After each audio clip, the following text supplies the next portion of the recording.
Mr. Bongino, you sit in that chair as the FBI Deputy Director, yet your history reveals you have turned law enforcement into a weapon against immigrants and Muslims. Ilhan Omar's voice echoed across the congressional chamber, piercing and accusing, with that recognizable tone she employs whenever the cameras are recording. She remained standing at her microphone with her designer hijab flawlessly arranged, and her facial expression displaying righteous indignation. This was her big moment, the specific hearing she had personally demanded, the stage she would utilize to ruin Dan Bongino on national television this evening. She proceeded while getting more comfortable with her topic, saying, "I intend to uncover your prejudice, your corruption, and your racist plans for the whole world to witness." The progressive wing of the audience burst into loud cheering, having arrived early to fill the room, prepared to see their squad leader defeat Trump's FBI appointee. C-SPAN cameras recorded every single second, with CNN, MSNBC, and Fox News all present, making this the hearing everybody had been anticipating. The Congressional Oversight Committee on Immigration System Integrity was the formal name, yet everybody understood what this truly represented, which was a theatrical trial. It was Ilhan Omar against Dan Bongino, the squad's emerging celebrity, versus Trump's contentious FBI Deputy Director. She had dedicated weeks to preparation, while her team gathered opposition research, practiced her strikes, and coordinated with sympathetic media outlets, ensuring she was prepared. Dan Bongino remained seated at the witness table, being 50 years old, a previous NYPD officer, a past Secret Service agent, and a Queens native to his core. He was dressed in a dark suit with a white shirt and red tie, a typical federal agent appearance, but his face displayed an emotion Omar had not foreseen. He did not appear anxious, nor was he defensive. In fact, he was nearly smiling with that faint lift at the edge of his lips. It was the expression a police officer adopts when a suspect is on the verge of saying something incredibly foolish. The American public has the right to understand Omar insisted that you have utilized your authority to attack vulnerable groups, to intimidate refugees, and to enforce Trump's racist immigration guidelines. You pretend to be concerned with law and order, yet your actual goal is discrimination against individuals who share my appearance. There was additional applause and camera flashes indicating she was succeeding, or at least that is what she believed. Bongino leaned closer to his microphone, and when he talked, that Queen's accent was distinct, showing working-class New York street cop energy rather than the refined D.C. language everyone anticipated. "Congresswoman," he stated with a voice that was tranquil yet commanding, "before we discuss my history, let us discuss your history. Let us discuss immigration fraud. Let us discuss marriage fraud. Let us discuss perjury. Let us discuss tax fraud. And let us discuss campaign finance infractions." He hesitated, allowing the words to resonate, "because I have been a police officer for 20 years, serving 4 years with the NYPD and 12 years in the Secret Service, investigating fraud cases, arresting criminals, and recognizing fraud when I observe it." There was another silence as the room fell hushed, and Omar's smile became rigid. "And you, Congresswoman Bongino," leaned ahead with his eyes fixed on hers, "are committing numerous federal offenses, and we are going to discuss every individual one of them right here and right now on national television." He retrieved a heavy folder arranged with tabs and visible papers, saying, "You wished to discuss immigration system integrity, which is perfect. So let us begin with how you cheated the immigration system by wedding your brother." The chamber erupted in noise as Omar's expression shifted from righteous assurance to paralyzed shock in a fraction of a second. Her staff members were frantically glancing at one another while her lawyers leaned in, because this was not the plan, and this was not how the event was intended to proceed. "You desire to discuss immigration system integrity," Bongino said again, relaxing into his seat.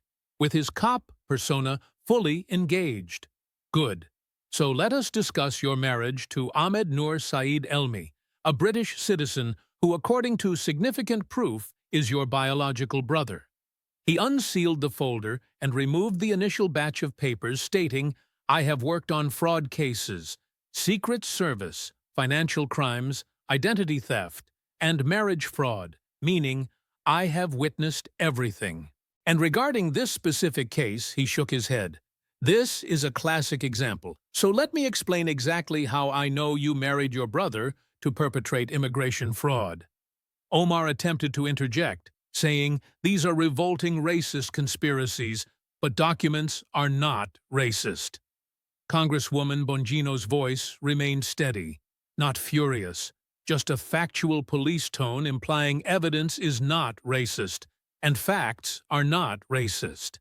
Therefore, let us examine the facts, as he displayed the first document showing, in 2009, you legally wed Ahmed Noor Saeed Elmi, which is not debated because you confessed it with a marriage license filed in Hennepin County, Minnesota, in August 2009. You were roughly 26 or 27 years of age, he stated without waiting for a reply. Now this is the point where matters become intriguing regarding Ahmed Noor Saeed Elmi. So let us discuss his identity, since I retrieved his educational transcripts from the United Kingdom. He went to high school over there prior to arriving in the United States, as Bongino displayed official papers with British government stamps showing UK school records listing the father's name as Noor Saeed Elmi, which is his father. Now let us examine your refugee application papers from 1995 when your family arrived in America, as he displayed another document placing them together showing the father's name, Noor Saeed Elmi, which is the identical name with the exact same spelling, Noor Saeed Elmi. He gazed at the committee, then at the cameras, and finally at Omar, saying, "I am simply a cop from Queens, without prestigious degrees in mathematics. But where I originate, when two individuals list the identical man as their father, that makes them siblings, brother and sister, which means family." A person in the audience gasped, while camera shutters snapped quickly. But that is merely one item of proof. Bongino proceeded with a steady voice constructing the case section by section. Allow me to provide you with additional evidence, specifically social media, Instagram, as he removed printouts and displayed them showing Ahmed Elmi's Instagram account, before you deleted everything and before you attempted to wipe the internet, although you know the saying that the internet is eternal. These are preserved posts. He began reading a post from 2013 where Ahmed Elmi shares a picture with your daughter, who is your child, from your prior relationship with Ahmed Hirsi. And in the caption, he refers to her as his niece. Not his stepdaughter, but his niece, as Bongino looked up, saying, "If he were merely your husband, she would be his stepdaughter, correct? Because that is how marriage functions." Yet he calls her his niece, which is a fascinating choice of words, because that is what she would be if he were your brother, rather than your husband, your brother. Omar was shaking her head from side to side, yet she was not talking, while her attorneys whispered with urgency, "But wait," Bongino stated, getting more intense because there is more. So let me inform you about an email obtained via a Freedom of Information Act request sent from Ahmed Elmi to you in 2011. Do you wish to know what it contains? As he removed the email and read it slowly and distinctly, quoting, "Thanks for assisting me in obtaining papers. Sister, I will ensure to repay you when I arrive in London." The quote ended, followed by silence, absolute silence, as Bongino repeated the word sister, letting it linger in the air. Not wife, but sister. He referred to you as sister in an email regarding helping him obtain papers, specifically immigration papers, which is what this concerned, since you married your brother to assist him in obtaining U.S. citizenship, or at the very least student visa status alongside in-state tuition perks and a simpler route to permanent residency. He was not finished stating, but that is still not the entirety of the evidence, since I possess 6 affidavits, which are sworn declarations under penalty of perjury from members of the Minneapolis Somali community who knew your family and knew you in Somalia before you escaped. Do you know what they all claim? As he displayed the pile of papers, they all state that Ahmed Noor Saeed Elmi is your brother, meaning all 6 separately, under oath, identify him as your sibling. One among them, Mrs. Fadumo Hassan, knew your family prior to the Civil War, and she is extremely specific and detailed, stating Ahmed Elmi is your biological brother. There is no doubt and no confusion as Bongino arranged his papers and looked straight at Omar, saying, "Now let us discuss the timeline, because this is where the fraud becomes undeniably transparent. In 2002, you participate in an Islamic marriage ceremony with Ahmed Hirsi, which is not legal, only religious, and you have 2 children with him in 2006 and 2008, meaning 2 kids as he counted on his fingers. In 2008, you separate from Hirsi via a religious divorce, which is not legal since you were never legally wed. And in 2009, immediately, you legally marry Ahmed Elmi, the man sharing the same father as you, who is your brother. However, here is the truly fascinating portion from 2009 until 2011. You, Ahmed Hirsi, and Ahmed Elmi all resided at the identical address, meaning all 3 of you were in a Columbia Heights, Minnesota apartment building in the same unit. He removed lease agreements, utility invoices, and voter registration logs, showing all 3 names at the same address, meaning you were residing with your children's father and your legal husband, who coincidentally is your brother, simultaneously under the same roof. A person in the crowd said what, loudly enough to be audible, while in 2009, right after wedding, you, Ahmed Elmi, enrolled at North Dakota State University, which is your alma mater. Do you know what marriage to a U.S. citizen obtains for you? It gets in-state tuition, which is significantly less expensive than out-of-state or international fees, while also making you qualified for U.S. student aid programs and providing legal status to remain in the nation. Bongino leaned ahead, stating he graduated in 2012, then relocated to Minneapolis, then was evicted from public housing, and then returned to the UK, where he is currently located, meaning mission accomplished, he received his degree, obtained his benefits, and the game is finished. He retrieved one last document saying, "Here is the definitive proof, which is your divorce petition from 2017, which you signed under penalty of perjury, meaning that lying on it constitutes a felony. In that specific filing you asserted, and I quote, 'I have had no contact with Ahmed Noor Saeed Elmi since June 2011.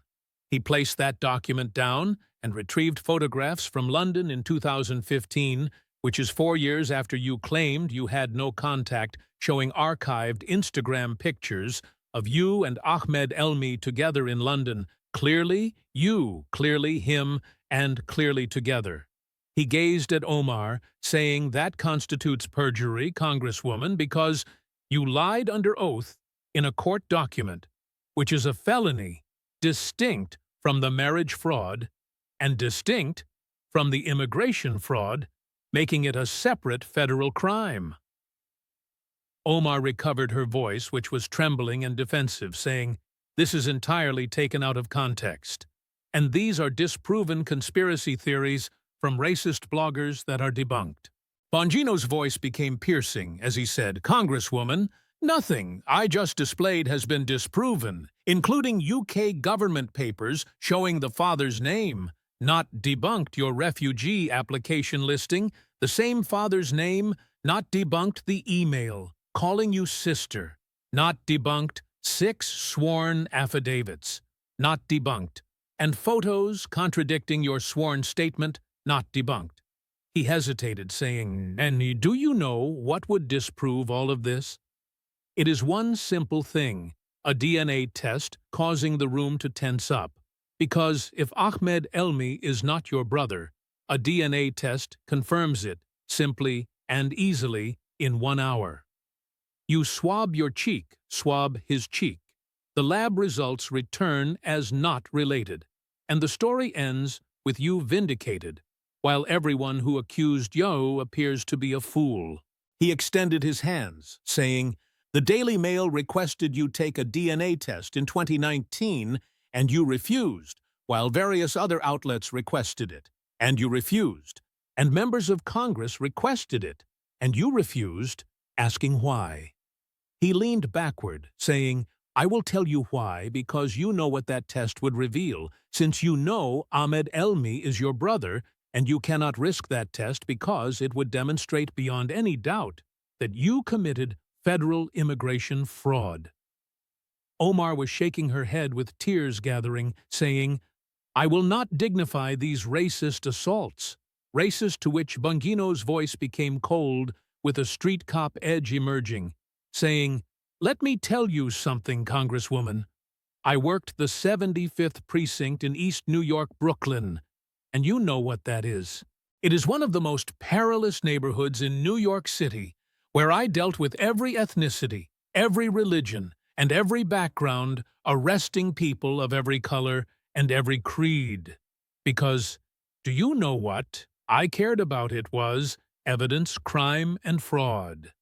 He gestured at his documents, saying, "This is not regarding your race, this is not regarding your religion, and this is not regarding you being an immigrant. But this is regarding federal crimes, specifically multiple federal crimes.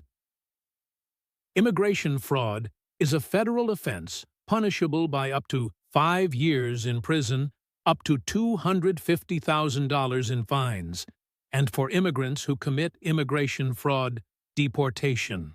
He allowed that to resonate, saying, "You came to this nation as a refugee, and this country saved your life, saved your family, gave you chances, citizenship, and eventually a seat in Congress. Yet you repaid it by cheating the immigration system, by gaming it, and by marrying your brother to help him receive benefits he was not entitled to." His voice elevated slightly, saying, "You know what that achieves? It makes every legitimate refugee suspect. It makes people question the system. And it makes Americans who are already skeptical about immigration say, 'See, they commit fraud,' meaning you harm every honest refugee and every honest immigrant because you would not follow the rules." He shut that portion of his folder, saying, "Marriage fraud, immigration fraud, and perjury equal 3 federal felonies right there. And we are merely beginning, since we have not even discussed your taxes yet." Omar sat motionless, while her lawyers were writing frantically, and her staff members were on their phones as the progressive section of the gallery had gone entirely silent, with no more clapping, no more chanting, only shock. Bongino removed a fresh section from his folder, saying, "Let us discuss your tax returns, Congresswoman, because do you know what I learned working financial fraud cases in the Secret Service?" Bongino started arranging his next group of documents, saying, "Follow the money, always follow the money, because money does not lie, whereas people lie, but bank records, tax returns, and financial documents tell the truth." He displayed a new collection of papers saying 2014 and 2015 are your federal tax returns filed jointly. And do you know what married filing jointly signifies, Congresswoman? It means you are filing taxes as a wedded pair with your spouse, your legal husband or wife.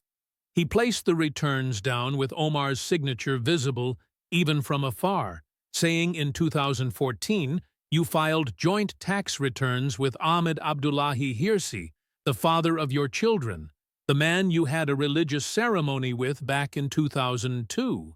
In 2015, it was the same thing. Joint returns with Ahmed Hirsi. As Bongino looked up at her, saying, "Problem, big problem, because you were legally married to Ahmed Elmi, not Ahmed Hirsi. Regarding Elmi, your brother, the marriage was still valid, since you did not legally divorce him until 2017, as he removed the marriage certificate and the divorce filing date, placing them side by side. Therefore, in 2014 and 2015, you filed joint tax returns with a man you were not legally married to, while being legally married to a completely different man, which constitutes tax fraud, Congresswoman. He read from a legal text, Title 26, United States Code Section 7206, regarding making false statements on tax returns, specifically subsection 1, quoting any person who willfully makes and subscribes any return statement or other document which contains or is verified by a written declaration that it is made under the penalties of perjury, and which he does not believe to be true and correct, as to every material matter shall be guilty of a felony. Following the quote, he placed it down, saying, the penalty is up to 3 years in prison, up to $100,000 in fines, plus the taxes owed plus penalties plus interest. Omar attempted to reply, saying, I corrected those filings, but when did you do it, when you were caught? Bongino finished for her, saying, you corrected them after the Minnesota Campaign Finance and Public Disclosure Board began investigating you after journalists started asking questions and after the story became public, not before, but after. He leaned ahead, stating correcting fraud after you are caught does not make it not fraud. It simply makes it admitted fraud. You signed those tax returns under penalty of perjury, so look at your signature right there, meaning you certified that everything on those returns was true and correct, as he pointed at the documents. But it was not true.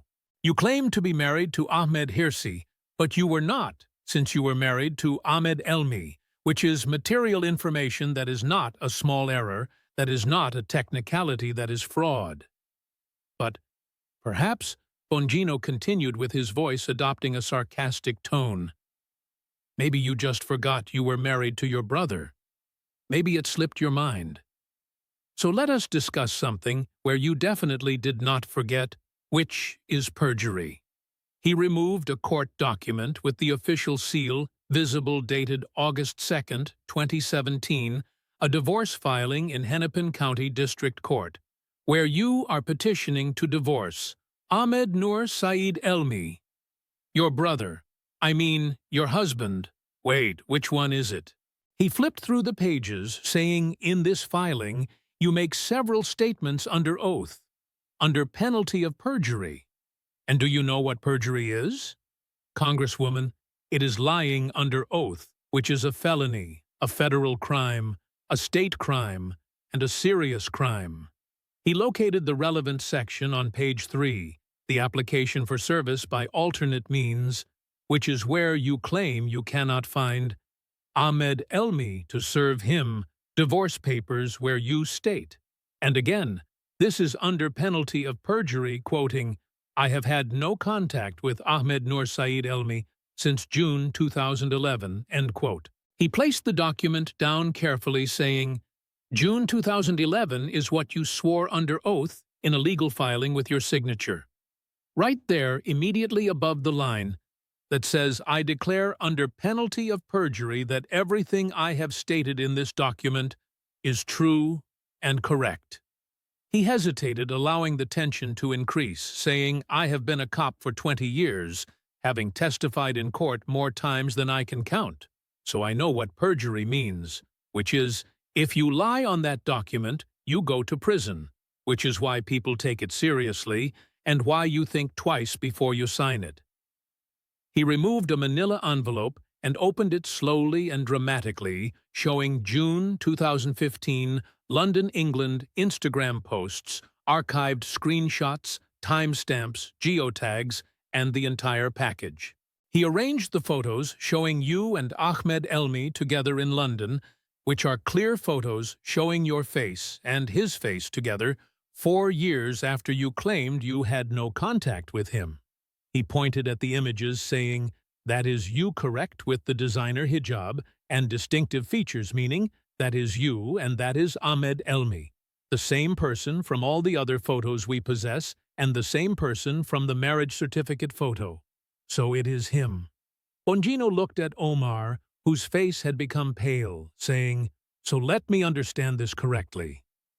In June 2011, you supposedly ceased all contact with your brother husband, but in 2015 you are photographed with him in London, and then in 2017 you file legal documents claiming you had not seen him since 2011. He tapped the documents, saying that is perjury, clear, simple, undeniable perjury, because you lied under oath in a court filing about material facts, which is a felony, a state felony, and probably federal too, depending on circumstances. Omar's voice emerged desperate, saying, "The photos do not prove what Bongino interrupted. Do not prove you were together. They do not prove you had contact. They do not prove you lied in your divorce filing. They do." He organized his papers, saying, "Let me tell you something I learned in investigations, which is when somebody lies about one thing, you start doubting everything they say. And when somebody commits one crime, you start looking for others. And Congresswoman, you have a pattern here." He counted on his fingers, saying, "Marriage fraud, check. Immigration fraud, check. Tax fraud, check.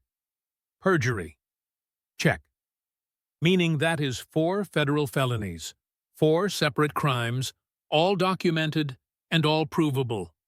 His voice became quieter and more intense, saying, "I protected presidents for 12 years, specifically George W. Bush and Barack Obama.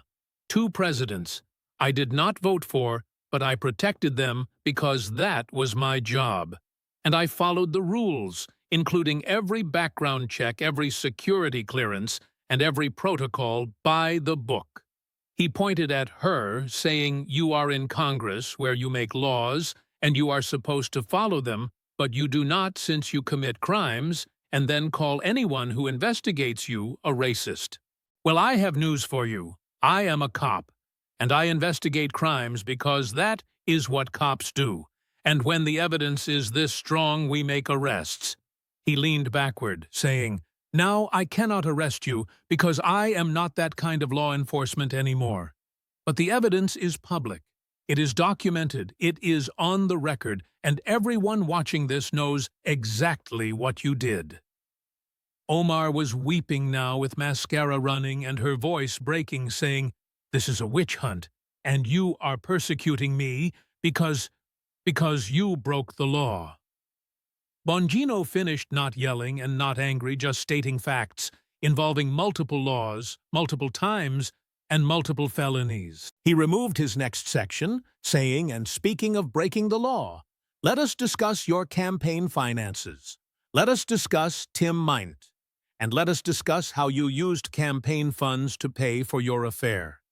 Bongino removed a thick stack of documents, including Federal Election Commission filings, campaign finance reports, and financial records, making this section heavy with evidence. "Tim Minot," he began, "who is a political consultant and a married man who ran a firm called E Street Group. And do you know how I know all this? Because it is public record, since FEC filings are public, and everyone can see them." He spread out the filings, saying in 2018 your campaign starts paying E Street Group for what seemingly consulting services, digital consulting and travel expenses, but do you know how much? He removed a calculator, an actual physical calculator, and held it up, saying, "Let us add it up." So, in 2018, approximately $190,000, and in 2019, approximately $180,000, totaling through 2019, $370,000 to one consulting firm, specifically Tim Minot's firm. He placed the calculator down, saying, "Now, I am not saying consulting is inherently wrong since campaigns hire consultants, and that is normal. But here is what is not normal, which is having an affair with your consultant while paying him massive amounts of campaign money." Omar attempted to interrupt, saying, "My personal relationships stop." Bongino said sharply, "Stop right there. This is not personal when campaign funds are involved. when donor money is involved, and when federal election law is involved, then it is very much public business. He removed a court document regarding Beth Minette, who is Tim Minette's wife, who filed for divorce in April 2019. And do you know what she said in her divorce filing? So let me read directly from the court documents. He located the relevant section, quoting my husband, Tim Minette, told me in April 2019 that he was having an affair with Ilhan Omar, and he informed me that he was in love with the congresswoman and that he wanted to dissolve our marriage. The quote ended, and Bongino looked up, saying that is under oath in a legal filing where Beth Minette is swearing that her husband confessed to having an affair with you while you were both married to other people and while his firm was receiving hundreds of thousands of dollars from your campaign. He removed more documents, saying, but it gets better because Beth Minette gave a deposition, meaning sworn testimony, and in that deposition, she describes conversations with her husband about the affair, and she says something very interesting. He found the quote where she testified that Tim told her, quote, "Do not worry about money. Ilhan's campaign is covering everything." The quote ended and the room went completely silent, as that statement hung in the air like a bomb. Ilhan's campaign is covering everything. Bongino repeated slowly, meaning campaign funds, donor money, and money from working people who believed in you, who donated to elect you, and who thought their money would go toward campaign activities. He removed specific FEC filings, saying, let us look at some of these expenses specifically, March 2019, showing travel expenses for E Street Group of $15,000 for a trip to California, which was a campaign event maybe, or maybe a romantic getaway. He flipped pages, saying April 2019 the same month. Beth Minette says the affair was admitted, showing more travel expenses and more consulting fees. Then May 2019, June 2019, and July 2019, meaning every single month shows huge payments. He removed credit card records, specifically campaign credit card statements, showing dinners, hotels, and flights all charged to the campaign, all while you were having an affair, and all while both of you were married to other people. Bongino's voice became harder, saying, do you know what is particularly disgusting about this? Beth Minette was not just your consultant's wife. She worked in politics too. She had a career, and she had a life. Yet you destroyed her marriage, you broke up a family, and you used campaign funds to do it. Omar was shaking her head with tears streaming, saying, this is unfair, to which Bongino's Queen's accent got thicker, with the street cop coming out, saying, you want to talk about unfair. So let me tell you, what is unfair?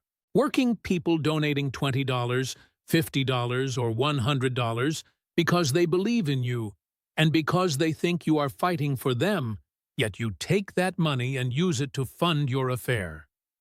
He slammed the documents down, not violently, just emphatically saying, that is unfair, that is theft, that is fraud, and that is a violation of federal campaign finance law.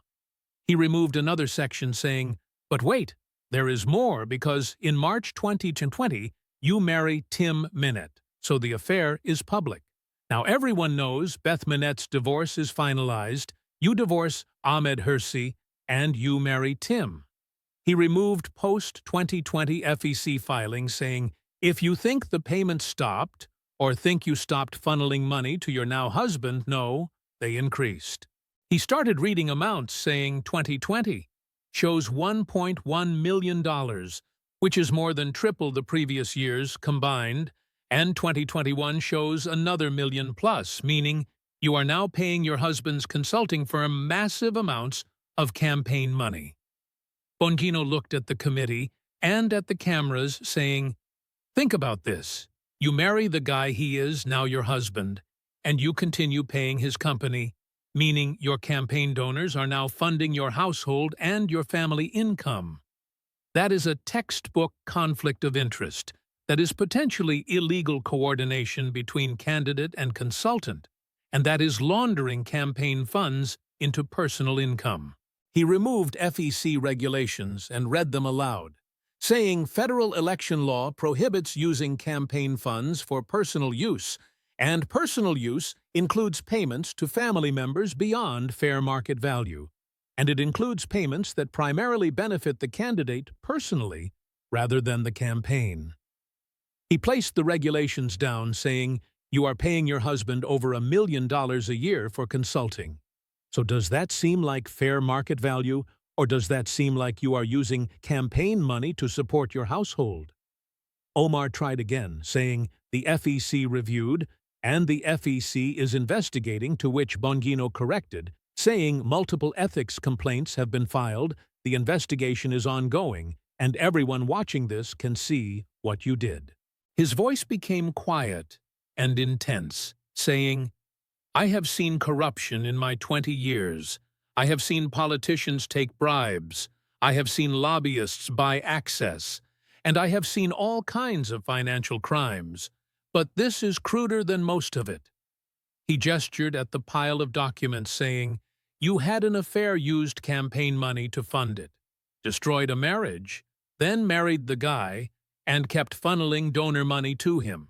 So that is not consulting. That is not legitimate business, that is personal enrichment, and that is fraud." He leaned ahead one final time, saying, "And the worst part is, you did all this while claiming to fight for working people, while claiming to represent the struggling, the poor, and the vulnerable. So they donated to you, and you used their money to fund your affair, and then support your wealthy husband."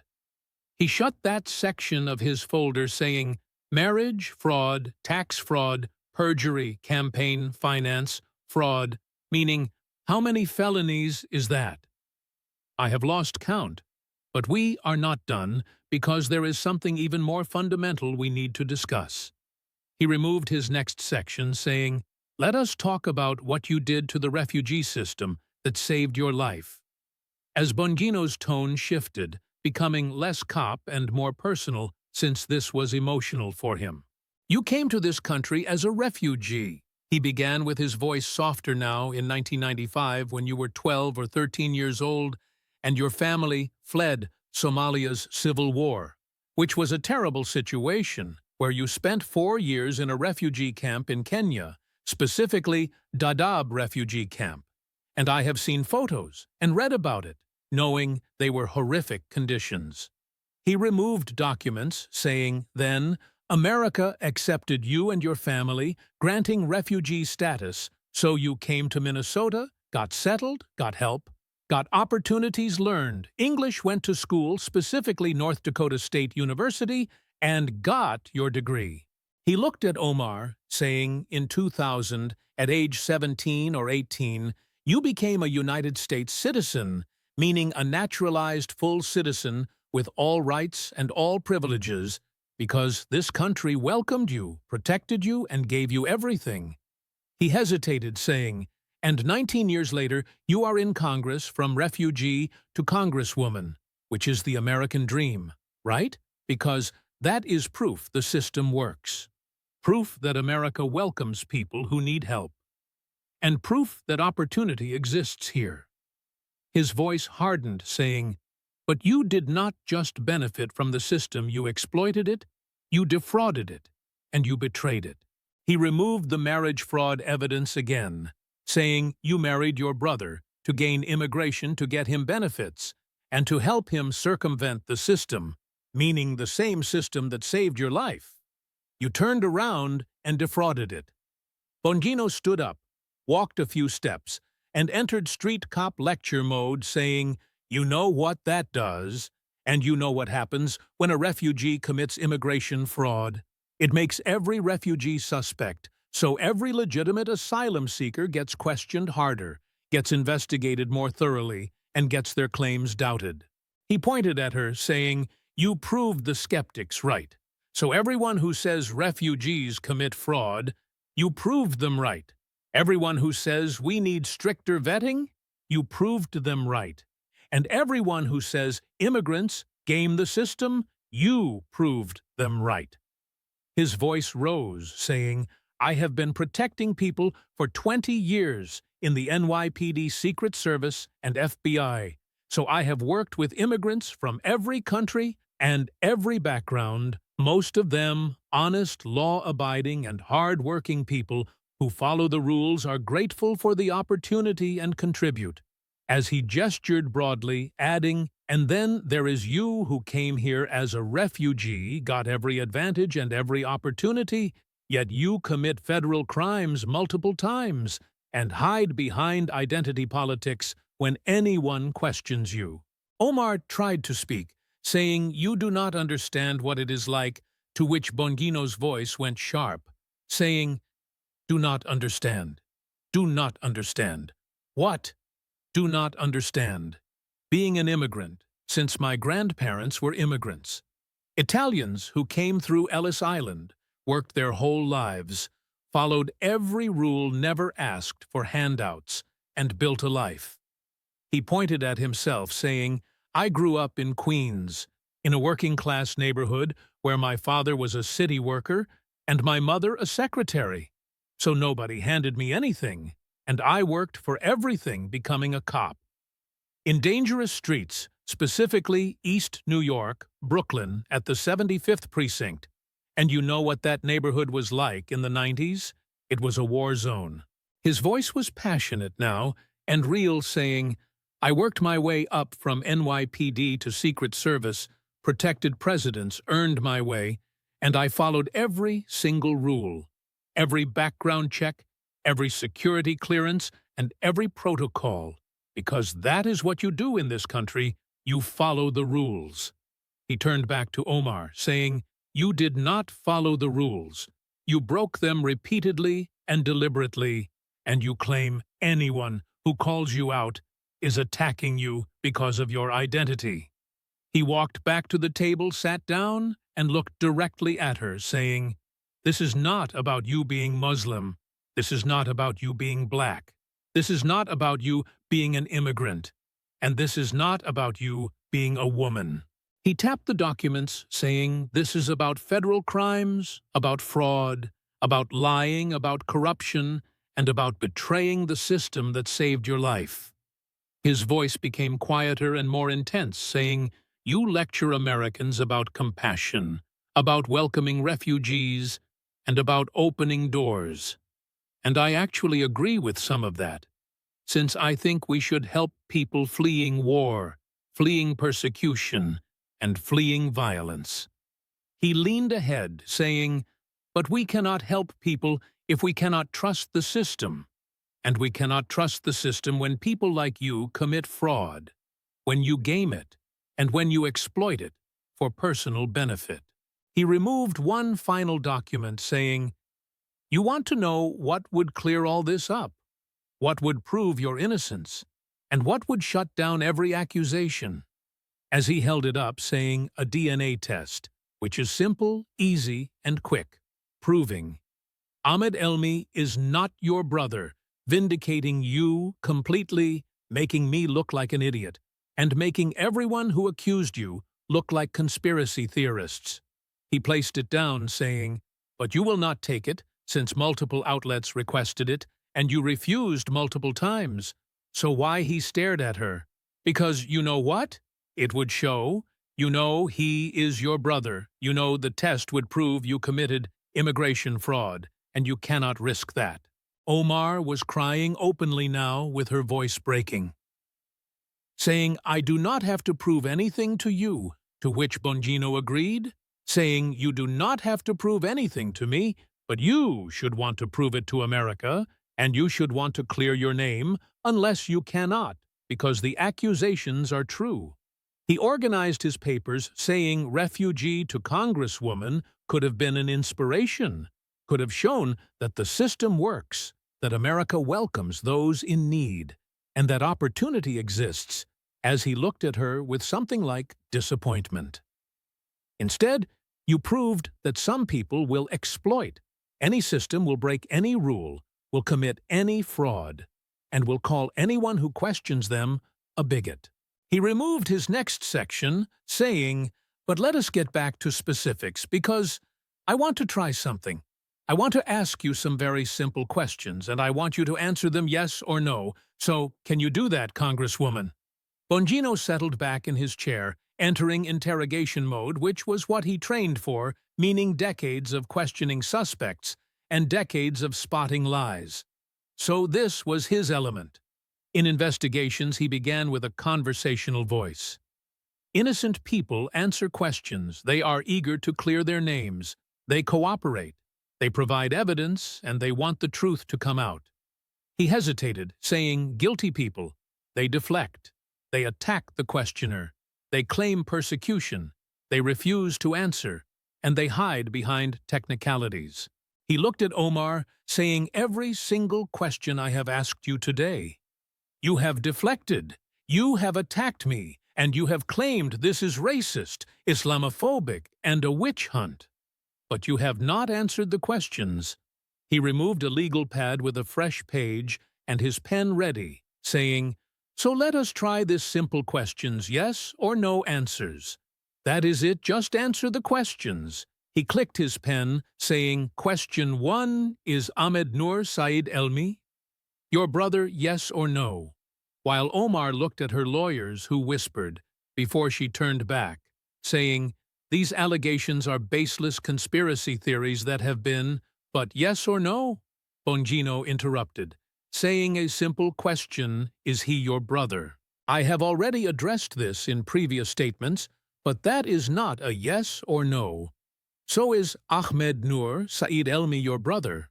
While Omar's jaw clenched, saying, "I refuse to dignify," to which Bongino said, "Refusal to answer," writing it down, saying, "Got it noted, moving on." He looked up, saying, Question 2, "Did you file joint tax returns with Ahmed Hirsi in 2014 and 2015 while legally married to Ahmed Elmi?" So Omar consulted with her lawyers again, saying, "I corrected those filings through the proper channels." "That is a yes," Bongino said, writing, "You did file joint returns with someone you were not married to. While married to someone else, correct, the filings were amended. But yes or no, did you file those returns, as I described?" Followed by silence as Omar looked trapped. "Silence," noted, Bongino said, "so I will take that as a yes, since you did not deny it. Next question." He looked up, saying, Question 3, "In your 2017 divorce filing, did you state under penalty of perjury that you had no contact with Ahmed Elmi since June 2011, to which Omar's voice emerged defensive, saying legal documents have specific, but yes or no. Did you make that statement in that filing? Yes, but yes, thank you. First straight answer, as Bongino wrote it down. Question 4. Were you photographed with Ahmed Elmi in London in 2015? As Omar shook her head, saying those photos do not prove. But were you photographed with him in 2015, 4 years after you claimed you had no contact? While her lawyers whispered urgently, she did not answer. So refusal to answer, Bongino noted interesting as he continued. Question 5. Did your campaign pay Tim Mynette's company approximately $370,000 between 2018 and 2019, saying campaign expenditures are all properly disclosed? So that is a yes. $370,000 correct, because the FEC filings show yes. Got it, as he wrote it down. Question 6. Were you having an affair with Tim Mynette during this time period? As Omar's face went red, saying my personal life. But Beth Mynette testified under oath that you were in her divorce filing, so is her testimony false, saying, I am not going to discuss my personal, so refusal to answer, Bongino said. But we have testimony under oath from his ex-wife, so I will note that as confirmed by a third-party witness. He looked up again, saying, Question 7. After you married Tim Mynette in 2000, did your campaign continue paying his company? And did those payments increase to over $1 million, saying consulting fees are determined by, but yes or no, did payments increase after marriage? saying the services provided were. But yes or no followed by silence. So I will check the FEC filings myself. Bongino said they are public, and yes, they increased substantially. He placed his pen down, looked at the legal pad, looked at the committee, and looked at Omar, saying 7 questions, 7 deflections, not one straight answer, and not one honest response. He stood up, saying, "You know what? I learned interrogating suspects for 20 years. This right here," as he pointed at her, "is what guilt looks like. And this is how criminals respond when cornered with evidence." He walked a few steps, saying, "Innocent people say no, that is not true. And here is proof," meaning they provide evidence, they welcome investigation, and they clear their name. As he turned back, saying, "You attack me. You claim racism. You refuse to answer. You hide behind your identity. You use your religion as a shield, and you claim victimhood." His voice became hard, saying, "But the evidence does not care about your feelings. Documents do not care about your identity. And facts do not care about political correctness," as he pointed at his folder, saying, "I have UK government documents, US government documents, court filings, tax returns, FEC filings, sworn testimony, photos, emails, and witnesses."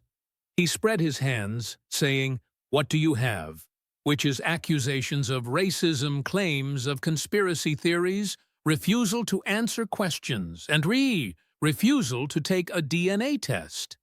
He walked back to his seat, saying, "In my 20 years in law enforcement, I have never seen an innocent person refuse a DNA test that would prove their innocence, never, not once, because innocent people take that test immediately." He sat down and looked directly at her, saying, "You will not take it, because you cannot, because it would prove you married your brother, and that would end your career, end your freedom, and possibly end your citizenship." Omar was sobbing now, with her makeup ruined and voice barely working, saying, "This is harassment, and this is persecution. I do not have to sit here," to which Bongino agreed, saying, "You do not have to sit here, so you can leave, walk out, storm off, and claim victimhood, which is what guilty people do." He organized his papers, saying, "But everyone watching this knows the truth, which is, you committed federal crimes, multiple felonies, and you are hiding behind identity politics because you cannot defend yourself with facts." He removed his final section, saying, "But let me address one more thing, because people watching are probably wondering if you are so guilty, and if the evidence is so strong, why have you not been charged? Why have you not been arrested? And why are you not in prison?" He held up the papers, saying, "Let me explain why you are probably going to get away with it." As Bongino's tone changed again, becoming bitter and frustrated, because this was personal. "You are sitting there wondering if I am so guilty. Why am I not in handcuffs?" Which is a good question. So let me answer it, as he removed a timeline saying in 2016, conservative media starts investigating your marriages, questions arise, and evidence accumulates. But the U.S. Attorney for Minnesota Obama appointee Andy Lugar issues a letter saying they are not investigating, which is convenient. He moved down the timeline, saying in 2017, Trump takes office with a new administration and new prosecutors who should investigate right and should look at all this evidence, but they do not. And why? Because you are a rising progressive star, you are a squad member. You check every diversity box, so prosecuting you would be political suicide. He tapped the timeline, saying, in 2018, you are elected to Congress. So now you are protected by even more political considerations, since now you are a member of Congress. So going after you looks like political persecution, even though the evidence is overwhelming. He removed statutes, saying, but here is the real problem. The statute of limitations, meaning marriage fraud from 2009, puts us at 15 or 16 years now, and some statutes of limitations are 15 years. So it might be too late, while tax fraud from 2014 to 2015 has 6 years typically, so it could be expired. He read from legal documents saying federal marriage fraud statute is up to 5 years prison, but must be prosecuted within a certain time frame, and immigration fraud has similar issues, while perjury from 2017 is more recent, so it is still potentially prosecutable. He placed the papers down, saying, "But here is the political reality, which is, you are a minority woman, Muslim, immigrant, progressive Democrat, and squad member, so going after you would be called racist, Islamophobic, sexist, and political persecution." His voice became hard with frustration, saying, "Prosecutors are scared because they do not want the media backlash, and they do not want to be accused of targeting you because of your identity. So they do nothing. They let it slide, and they hope it goes away." He looked at the committee and at the cameras, saying, "That is the system we have, which is different rules for different people." Meaning, if you are politically protected, if you check the right boxes, and if you have the right support, you can commit federal crimes and face no consequences. He pointed at her, saying, "You should be in prison, or at minimum facing serious charges like marriage fraud, immigration fraud, tax fraud, perjury, and campaign finance violations, which is multiple felonies." He removed recent news articles saying, "But you know what? It might not be over because Tom Homan, the border czar for the Trump administration, is pulling your files looking at what can still be prosecuted, and the FBI under new leadership." He smiled slightly. "My leadership is reviewing everything." He read from a recent statement by Tom Homan, quoting, "We are looking at the evidence and some statute of limitations issues, but we are examining what legal options remain, meaning that is not over, Congresswoman, and that investigation is active." He removed more documents, saying, "And there is another possibility people do not talk about, which is if you committed immigration fraud or if you married your brother to get him citizenship or benefits that could affect your citizenship." He read from immigration law, saying citizenship obtained through fraud or misrepresentation can be revoked, meaning denaturalization, which is rare, but it happens if it is proven. You committed immigration fraud even years ago or even decades ago, they can revoke your citizenship. He looked up, saying, "And once citizenship is revoked, deportation becomes possible back to Somalia, back to where you came from, and that is the law." Omar's eyes went wide with fear, visible now. "So do you not like that?" Bongino asked. "And do you not want to face those consequences? Then you should have followed the rules and should have been grateful for the opportunity you were given instead of defrauding the system." He organized his papers one final time, saying, "But realistically, you are probably going to get away with it due to political protection. A media shield identity, politics armor prosecutors too scared to act, and the statute of limitations expired on some crimes." He looked directly at her, saying, "But make no mistake. Everyone knows what you did because the evidence is public. It is documented. It is irrefutable, and history will record it." He stood up, saying, "I spent 20 years in law enforcement, in the NYPD Secret Service and FBI, following the rules and playing by the book. And I have seen criminals get away with crimes because they had the right connections, the right political protection, and the right identity." He pointed at her, saying, "You are one of them because you committed federal crimes multiple times, and you are hiding behind identity politics, calling anyone who investigates you a racist, playing the victim, while you are actually the criminal." His voice rose with passion, saying, "But I will tell you something. The American people are not stupid. They see through it. They know what you did. They know you married your brother. They know you committed tax fraud. They know you lied under oath. and they know you funneled campaign money to your affair partner, then husband.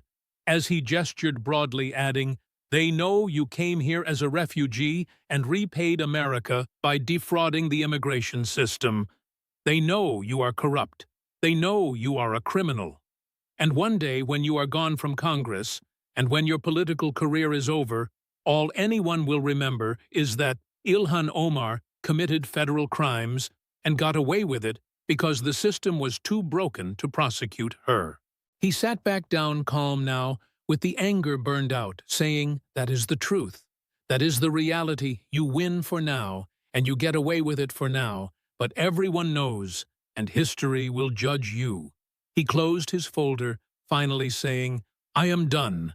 Madam Chairwoman, I have presented the evidence so the American people can judge for themselves. The hearing room erupted the moment Bongino finished, with media scrambling, staffers on phones, committee members arguing, and security trying to maintain order. Omar did not say another word, as her lawyers flanked her and rushed her out of the room through a side door, away from cameras and away from reporters. But you cannot escape the internet, because within minutes, clips were everywhere on Twitter, Facebook, YouTube, TikTok, and every platform with hashed Ilhan Omar exposed, trending worldwide in under an hour, and hash brother marriage, hash tax fraud, campaign finance fraud, all trending and all viral, all. C-SPAN ratings shattered records as the hearing footage replayed continuously on every news channel, while conservative media went into 24/7 coverage, and mainstream media could not ignore it anymore, because even progressive outlets struggled to defend her, calling it concerning. Said one MSNBC host, clearly uncomfortable, adding, these allegations deserve serious investigation, while CNN tried harder to defend her, saying Bongino's attacks were aggressive and potentially inappropriate. But even they had to acknowledge the documents, the evidence, and the refusal to answer questions. Fox News ran victory laps, saying Bongino destroys Omar with facts, and squad member exposed for multiple felonies, while the coverage was relentless. And by the next morning, Democrats were in full panic mode as Nancy Pelosi issued a careful statement saying, we take these allegations seriously and support a thorough investigation through appropriate channels, which translates to, we are distancing ourselves. Chuck Schumer said nothing, absolutely nothing, as his office declined comment, while squad members tried to support her, as AOC tweeted, this is a coordinated attack on a woman of color in Congress, and we stand with Ilhan. But even that got ratioed with thousands of comments asking, what about the evidence? Is evidence racist address? The facts, not identity. While Rashida Tlaib defended her and Ayanna Pressley defended her, but their voices were drowned out by the sheer volume of evidence now public, including documents everywhere and people sharing photos, timelines, and analyses. Within 3 days, a petition appeared, started by Ahmed Hassan, a refugee advocate in Minneapolis who came to America legally from Somalia, waited years in the system, and followed every rule, watching the hearing, seeing the evidence, and becoming furious, saying, I came here legally. He told reporters outside his community center, I waited. I followed the rules. I was vetted with background checks, interviews, and years of waiting, yet she commits fraud and makes it harder for every legitimate refugee.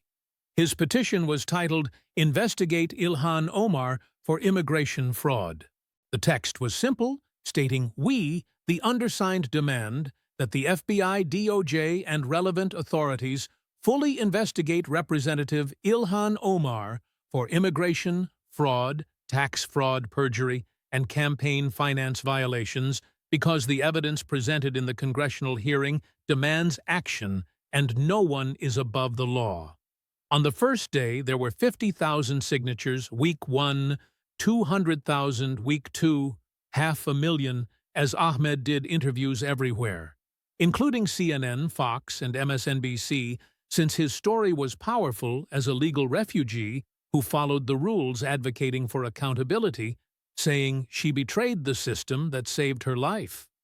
He said on Anderson Cooper, "She betrayed every honest refugee because now people will look at us with more suspicion, because she proved the skeptics right," while Cooper tried to push back, saying, "But the allegations are not proven yet.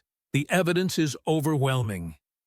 Ahmed interrupted, listing same father name, Instagram posts, email, 6 witnesses, photos contradicting her sworn statement and refusal to take a DNA test, which is not innocent behavior. Even Cooper had to acknowledge that. Sarah Mitchell came forward next, a friend of Beth Minot, who watched her friend's marriage be destroyed, saying, "Beth is a good person." Sarah told Fox News she did not deserve what happened, and to no campaign funds paid for the affair, specifically donor money from working people, is theft. So she started her own petition called Hold Ilhan Omar Accountable for Campaign Finance Violations, which got another 100,000 signatures quickly. The Conservative Legal Foundation filed formal complaints to the FBI, to the DOJ, to the House Ethics Committee, and to the Minnesota Attorney General, demanding investigation and demanding prosecution, with complaints that were detailed and professional, citing specific laws, specific evidence, and specific violations that were hard to ignore. Tom Homan gave an interview saying, "We are reviewing everything on Fox News, noting immigration fraud is serious. So if she married her brother to game the system, that is a federal crime, where the statute of limitations might be an issue on some charges. But we are examining what can still be prosecuted." A reporter asked, could she be deported, to which Homan did not smile, saying, "If citizenship was obtained through fraud, it can be revoked. That is the law, meaning denaturalization is possible. And after that, yes, deportation is possible. So we are looking at all options." And that clip went mega viral with millions of views on the idea that Omar could be deported, which galvanized conservatives and enraged progressives. But the law was clear that fraud invalidates citizenship. The FBI, under Bongino's leadership, announced a review of the case, saying new evidence has come to light. So we are examining what was not investigated previously, meaning this is not political. This is about federal crimes, and even Democrats who defended Omar went quiet, because there were too many felonies, too much evidence, and she was too politically toxic. So her fundraising collapsed. Donors pulled out, major progressive PACs redirected money, and tech billionaires who had supported her stopped responding to calls as she had become poison. Primary challengers announced, including a moderate Democrat, a Republican, and even another progressive, who promised integrity and accountability, saying, "I support progressive policies." The progressive challengers said, "But we need representatives who follow the law, who do not commit federal crimes, and who do not embarrass our movement." As polls showed her favorability dropping in her own district among her own constituents. 6 months later, Omar held a press conference where she looked exhausted, with her makeup perfect, but her face drawn as she had aged visibly, saying, after much consideration and consultation with my family, reading from a prepared statement, "I have decided not to seek re-election. I want to spend more time with my family and explore new opportunities outside of Congress." Translation. She was done, politically finished, and her career was over as the media tried to spin it as her choice, stepping down to focus on family. But everyone knew the truth. She had been destroyed, exposed, and forced out. Ahmed Hassan issued a statement saying, "Good, but it is not enough. She should face charges, she should be investigated, and she should be held accountable because justice requires it." Sarah Mitchell agreed, saying she is escaping responsibility, walking away, and getting to keep her freedom, while the evidence of her crimes is public. So that is not justice. That is the system failing. Conservative media declared victory, saying Bongino destroyed Omar's career and squad member forced out after fraud exposure as the coverage was triumphant. But Tom Homan was not done, saying investigation continues in a statement. Just because she is leaving Congress does not mean the law does not apply, so we are still examining potential charges. That investigation continues today, with files being reviewed, evidence being analyzed, and prosecutors considering options, asking, will she be charged unknown due to political considerations, statute of limitations, challenges, and proving some allegations beyond reasonable doubt? But everyone knows what she did. Everyone knows she married her brother. Everyone knows she committed tax fraud. Everyone knows she lied under oath. Everyone knows she funneled campaign money to her affair partner. And everyone knows she came here as a refugee and repaid America by defrauding the immigration system. The evidence is public. The documents are real. The witnesses testified. The facts are facts, and history will record it all. Ilhan Omar came to America as a refugee, rose to Congress, and fell because she committed federal crimes and thought she could hide behind identity politics. But she was wrong. Dan Bongino, the street cop from Queens who protected presidents, made it to FBI deputy director and used his platform to expose corruption with evidence, with facts, and with the truth, which is the story. And that is what happened when Ilhan Omar tried to destroy Dan Bongino. She destroyed herself instead. Stories like this matter because politicians like Ilhan Omar count on you not knowing the facts. They count on identity politics protecting them. They count on calling investigators racist. Instead of answering questions, they count on the media ignoring evidence. And they count on prosecutors being too scared to act. But the evidence is out there. The documents are real, and the facts do not lie. If this opened your eyes to who Ilhan Omar really is, share this story. Let people know the truth. Let them see the evidence, and let them understand what she did. Drop a comment asking, should she be prosecuted? Should she be deported? And what do you think justice looks like here? Subscribe for more truth, more facts, and more accountability, because politicians like Omar need to be exposed, the corrupt need to be called out, and the criminals need to face consequences. This is just one story, but there are plenty more politicians committing crimes, plenty more corruption to expose, and plenty more truth to tell. So I will see you in the next one.